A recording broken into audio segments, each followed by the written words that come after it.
Yo, what up? Street talk, street god, street vlog. Then we got the dogs. Entrepreneurial talks, innovation talk, the dogs. Okay, currently rocking EK robe, EK silk, Mark 001, haptic armor, version 2, the haptic linen, haptic fabric. All right, some thoughts. First and foremost, Prius is the one. Real men, real innovators drop Priuses. Tesla's for losers.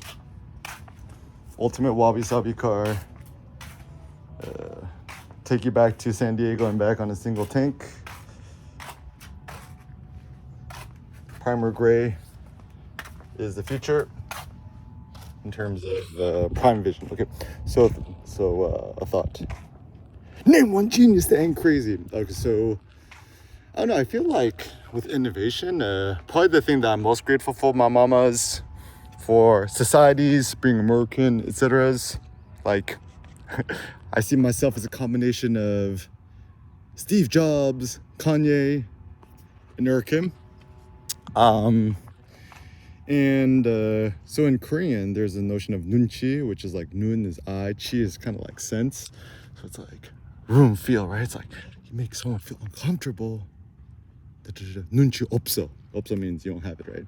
So if you have nunchi opso, or nunchi opso means like, oh, you don't care about the feelings of other people, you make other people feel uncomfortable, blah, blah. And honestly, this is the way that Asian people society, Japanese society, Confucian societies, etc. A lot of modern day notions. That's the way they control you. It's not control, honestly. It's just the way for a capitalist modern society to function. So for examples, people don't listen to the rules. Everyone's ratchet. You can't get like 5 million people taking the Tokyo subway every single day. Same thing in Seoul.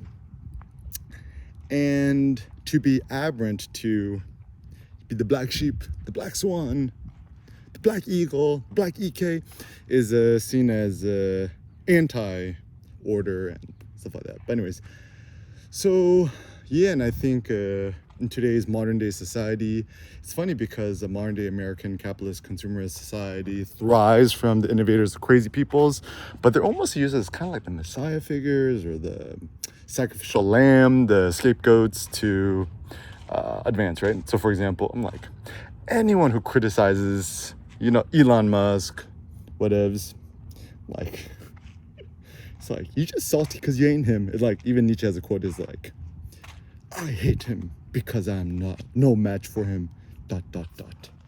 Has any man said this before? So it's like, next time you hate somebody, is this because you're just jelly of them? You're not match for them, or just befuddled, right? So yeah, don't hate on Elon. You just salty that you ain't him. So I think to move the needle forward in society, you kind of need to be a little crazy. You need to be a little ratchet. You need to be a little bit outlandish. And the funny thing is that like kind of there's this strange like contradiction, I would say, in American modern society, whatever, is that like we love the people who are outlandish and out there, like BTS, Blackpink, rappers and stuff like that. Yet at the same time, we hate them and despise them. I think this is my thought. We like seeing them on TV and the media, but when we see them in real life, it makes us feel uncomfortable. Why? Because we got to interact with them. Why? It's unpredictable. So even like the other day, and this is a good way for us to not tolerate no disrespect or racism or stereotyping. I was just in the gym, about to hype myself up for I was like, I'm gonna do this rack pull or atlas lift. Anyways, lifting heavy, right? I think it was rack pull. 845, 8 plates and 35, right?